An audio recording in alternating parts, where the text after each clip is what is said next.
Some good news and something slightly frustrating for myself. But the good news is that as of next season, the residents of Singapore can subscribe to a Premflix style subscription directly from the Premier League. The frustrating thing is, completely unrelated, of course, I do wish I had a VPN brand deal for Tartan. I feel like this is maybe a wasted opportunity. I could have done a good job on this video. But let's get back to the news. And that's the most important thing. It's news. Because this rumour has been around for 6 years now. Back in 2020 was the first time the Premier League started discussing this idea and this concept. And can they go direct to consumer? Can they cut out the broadcaster in the middle? Now, they're not completely doing that with the Singapore package. They're working hand in hand with an existing broadcaster, but they will be responsible for the package. The Premier League are going direct to consumer with the residents of Singapore as of next season. And for years, I've seen unreliable news sites discussing it, claiming it's coming, Premflix is coming. And I've always been a big fan of the idea. I've always wanted it as well, because the idea that you can watch every single Premier League game legally, Ultra HD, big thumbs up. And it could even be cheaper for the consumer as well, because they will be cutting out the middleman. And this is the start, and hopefully it's the first of many. And the Premier League have said that they're open to replicating this going forward. So next season, Singapore residents can access all 380 Premier League games via an app on the TV, the laptop, the tablet, etc., etc. Big news. Huge news. Because for years it's been easy. The Premier League have had it easy. They just sell the rights. Domestically, we've had Sky Sports, we've had TNT Sports, BT Sports, Amazon Prime. And then the foreign broadcasters also purchase the package, the rights as well, and then they sell it. But that's all the Premier League do. They sell the rights, sit back, and that's it. The broadcasters then have to deal with the infrastructure, the recording. They've got to deal with the marketing. They've got to deal with selling adverts. They've got to deal with customer complaints. They have to deal with absolutely everything. So the Premier League taking it in-house is going to be quite a big task for them. But that's why working with StarHub, a broadcaster that already exists in Singapore, makes sense. Just utilising what's already in place, but still going direct to consumer. And the Premier League will suggest it's to do with the money and the fact that they can maybe charge less for consumers and they can maybe earn more because they're cutting out the middleman. But I think it's because the Premier League has changed. The Premier League is still changing today as well. And the reason that there's been a pushback about abandoning the 3 p.m. blackouts on Saturday is because of the direct impact it could have on attendances, the direct impact it could have on attendances at lower league football as well. So that the idea that people would rather stay indoors and watch Premier League football rather than attend their local EFL club. But the issue with that argument is that it's been accessible. The Premier League have been trying to clamp down on illegal fire sticks for quite some time now. Understandably so, because they are missing out on that business. If someone acquires an illegal fire stick, they can watch Premier League football. They don't need Sky Sports. They don't need TNT Sports. So they are not subscribing, or they're less likely to subscribe to the legal broadcasters in the country because they can access the footage anyway. And while the Premier League are trying to clamp down on, what the Premier League have been ignoring is the two real issues at hand there. They shouldn't be saying, instead of complaining that people were using fire sticks, they should have been asking, well, why? Why are people willing to purchase illegal fire sticks? Why are people taking that risk? Why is it a lucrative business for those selling illegal fire sticks? And there's two reasons. One, accessibility. There is no alternative. If you didn't have an illegal fire stick, you cannot watch the football at 3 p.m. on a Saturday in the Premier League. You can't watch it. You want to watch it, you've got to get on a plane and go to a different country, which is madness. If you live in England, you want to watch your English football team play 3 p.m. on a Saturday, you've got to get on a plane and go to a different country, then you can watch it. Absolutely madness. So that's reason number one. Reason number two is the cost.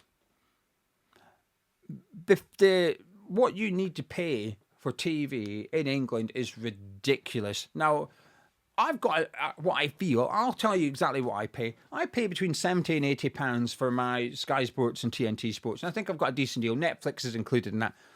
But only because I've rang up and haggled and, it comes to the end of the subscription, I cancel, and then 2 days before my Sky Sports subscription expires, I get the phone call, we do a bit of haggling, and I get a good deal. But prior to haggling, the package is £138. £138 is how much I would have to pay if I didn't have a deal a month. And then historically, we've had Amazon Prime as well, £9 a month popped on top of that, because you have to access those Premier League fixtures. So in return for your £147 a month, you get most Premier League games, but not all. You still don't even get them all for that much money. You don't get them all. Most of them. That's it. So because of those two reasons, the Premier League are actually the ones forcing people to find ways of watching their favourite team play on a Saturday at 3 p.m. It doesn't force them to go watch the local EFL team, the local non-league team. They don't want to do that. They want to watch their favourite team. The idea that you can force a Liverpool fan to go to watch non-league football instead of watching Liverpool at 3 p.m. on Saturday, just by making it difficult for them. Not impossible, but making it difficult and illegal to watch it. It is ludicrous. The game, everything's changed dramatically. But not only is football inaccessible via TV subscriptions, and that needs changed, football's becoming inaccessible by attending. So the idea that we can't show 3 p.m. games on a Saturday because it might impact attendances are being impacted anyway. Not because of the blackout, but because of the cost. Some Premier League clubs are charging 80, 90, 100, 110 pounds a ticket for one game. Just one game of football, £100 plus. Your average football fan on the street can't afford that. Hence why season tickets are a really good idea. You get it at a discount, so people would rather have the season ticket. But it's cheaper for people to acquire a season ticket and think, well, do you know what? I'm going to attend those 14 games, and the other 5 I'm not going to bother going to. But it's still cheaper to do that than it is to buy tickets, individual matches for 10 games, say. Because there's a general consensus, and I'm included in this, that what Premier League football clubs want to see going through the turnstiles has changed drastically over the last few years. They don't want the football fan.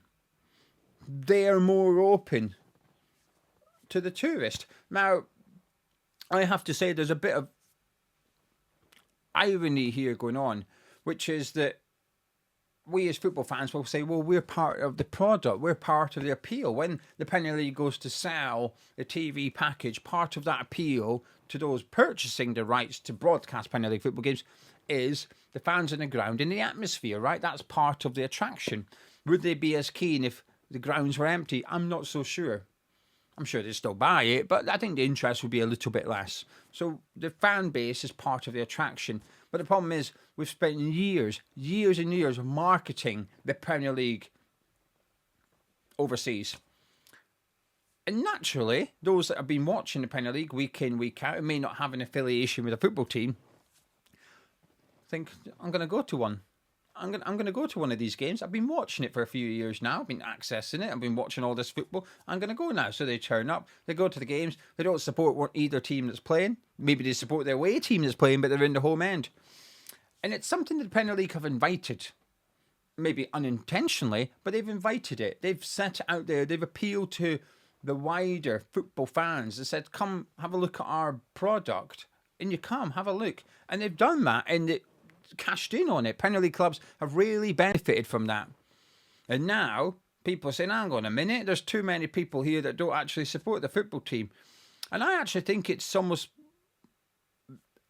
a self-made issue. It hasn't all happened overnight. It's built up.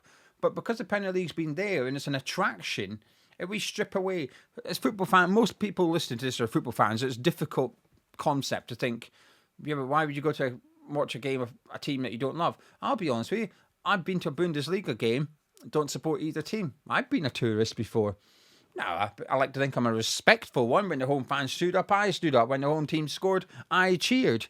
when the away team scored, I didn't say anything. Right, I was there. I was a plastic. I pretended to support the home team, but I was there because I used to watch a lot of Bundesliga football. I went as a tourist. I enjoyed it. But why did I go? Because I could watch Bundesliga football in Scotland at the time. I was tuning into Bundesliga football every weekend. I was a consumer of it. I was enjoying it. I enjoyed football from Germany. I didn't have a Bundesliga team. I slightly had a soft spot for Schalke because West Ham played Schalke in a pre-season friendly, and I went to it. 2 games, there was a mini tournament. Newcastle United were there as well. It was enjoyable. So I had a small soft spot for Schalke, but it wasn't... I've got a West Ham tattoo, don't have a Schalke tattoo, right?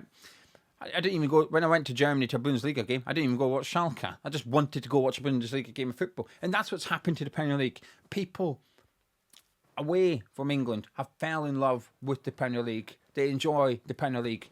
They don't support a team. They might do. They might pick up a team. They might have a soft spot. But they don't have that tribalism attached to it that most people watching this have, as do I with West Ham United. Football fans are being priced out. We can't justify £100 a ticket. But when someone's coming over for a holiday, they can, because it's possibly once in a lifetime. It's a holiday. Just like when we go abroad, we'll spend a bit more money than we usually do. We'll go eat out at more restaurants than we usually... The idea of eating out at a restaurant every night for a week in our own country feels mad, right? Why would you do that? How much money? But you go abroad, you're out every night eating at restaurants. It's the same in reverse when people come to this country on holiday. They can spend that much money on... maybe go to 2 Premier League games of football. They've been watching it for years. They like it. This is their attraction. So we've put it out there as an attraction. And now we're complaining. It's those that's been priced out that's complaining. The football clubs are not complaining though. I think the Premier League clubs enjoy people coming over, attending a game of football, paying above the odds for the ticket, going into the shop, getting their souvenirs. More and more people are feeling like Premier League clubs are focusing on hospitality, they're focusing on the tourism, and less so on the tribal football fan. And as a result, we're getting priced out. And that's why offering these direct-to-consumer packages will be more and more appealing for football fans, because we're being priced out. And a lot of people are turning their backs and walking away. I actually think to some extent this might not save football, but it will stem the flow of people walking away from Premier League football clubs, I think, because you're making it accessible again, you're making it affordable again, saying, look, you can afford to watch all 38 games of your Premier League club with this package from the Premier League. You can afford it now. You don't have to pay those prices at Sky. The price for the subscriptions in Singapore haven't been revealed yet, but I know some Australians that support West Ham. They pay less than £20 a month and get every Premier League game. Less than £20 a month. So it is doable, whether or not the Premier League do it. But even if they went £50 a month, which is a lot, but to us it will feel cheap because we've had it so expensive from Sky Sports for so long. And that £50 a month is potentially less than half a ticket for a Premier League game. It becomes justifiable. It will, hopefully, for the Premier League, give people an alternative, an affordable alternative to the legal Fire Stick. The Premier League as a subscription, whether it be a Sky Sports, TNT Sports, they're missing out on consumers because of how expensive it is. But also the fact that they just don't have all the games. It's madness to think that if you're in Australia, America, you can access all the Premier League games. But if you're in the country where the Premier League is, you cannot watch all the games. That is just madness. It's something that maybe years ago would have been a thing, because you can access, back in the 90s, you couldn't access Premier League football unless it was broadcast on Sky Sports. It was Sky Sports, and if it wasn't on Sky Sports, you couldn't watch it. The internet wasn't it was a thing, but streaming sites, illegal Fire Sticks, they weren't things. Your TV had a back this big, for crying out loud. It was square. The TV was square. So the only way you could access football was by attending it. But now it's not the case. You can access football without attending. it's about time the Premier League just modernised itself. And I think that's what this is, going direct to consumer, offering Premflix as a subscription-based package. I think this is good news for football fans. I think it's good news for fans of Premier League clubs. It's about time. It feels like a long time coming. And I think it's good news for I think it's good news for VPN providers as well. I'd imagine the amount of people living in Singapore is going to increase drastically come August. That's just a prediction, of course. But that's what this is doing, though, while you're providing it in Singapore, because it's only in Singapore. And I think this is a positive step. But because it's only in Singapore, what you're saying to people that live in the UK, you can access all 380 games, but not if you live in this country. However, if you lived in Singapore, you can watch all 380 games. What do you think Joe Public's going to do? Joe Public's going to go, right, I'm off to this as a way to live in Singapore. Off you go. Oh, you're in Singapore now. Brilliant. Whoa, 380 games a season. Perfect. So while the Premier League are slowly stumbling upon the solution, all they're doing is moving the issue. If the issue at the minute is that people are not subscribing to Sky Sports and TNT Sports, and even if they are, they can't access all the games. So if they're going, yeah, but these pesky fans, they've got illegal fire sticks and stuff, they're not attending the football, etc., etc. All you're doing is just changing the problem. The problem will be people who don't live in Singapore saying they do live in Singapore and accessing it. But at least they're accessing legal streams then. At least then they will be paying into the Premier League. I think this will be a very successful venture for the Premier League. Not necessarily because everyone in Singapore is accessing it, because people in the UK will be pretending they live in Singapore and accessing it. And therefore, I think it will be a success. Therefore, the Premier League will be getting their money. One of those things I've always thought, is that illegal? Doesn't feel illegal, because using a VPN is not illegal. It will be a legal stream. It'll be breaking terms and conditions of the app. Confirm, confirm terms and conditions. I'm assuming in there it'll say that you're a resident of Singapore, and you're going, yes, I am. I'm a resident of Singapore. Thank you very much. But at least the Premier League will be getting the money for it. At last, a step in the right direction. But they need to run. This needs to come out at a fast pace. Next season, the season after next, it needs to roll out big scale, big time. And instead of forgetting the fans in the country that make the Premier League what it is today, why not put them first? Why not prioritise them and say, right, the following season, we need to roll it out in the UK. This is the priority. We've got to roll it out. We'll work hand in hand with Sky Sports, and we're going to roll it out direct to consumer. Download the Premier League app, subscribe, get all 380 games for X, or just get your own club games for Y. Whatever model they go with. Whatever model. Instead of looking at football fans as the problem, instead of pricing out football fans, instead of locking football fans out, why not take them in? Why not make it affordable? Why not make it accessible? And then at the end of it, why not cash in on football fans? Because they're still part of the product. Those Premier League grounds will still be filled, even with a Premflix style subscription in the UK. The only difference is the Premier League will get the money instead of Sky Sports. That's the only thing that'll change. Anyway, there you go. That's my ramblings. I think this is really good news. I'm really looking forward to it. And my Singapore phone is as well. Thank you very much for joining me. If you've enjoyed this video, please kindly drop a like on it. Subscribe to Tartan. I'll catch up with you in a bit.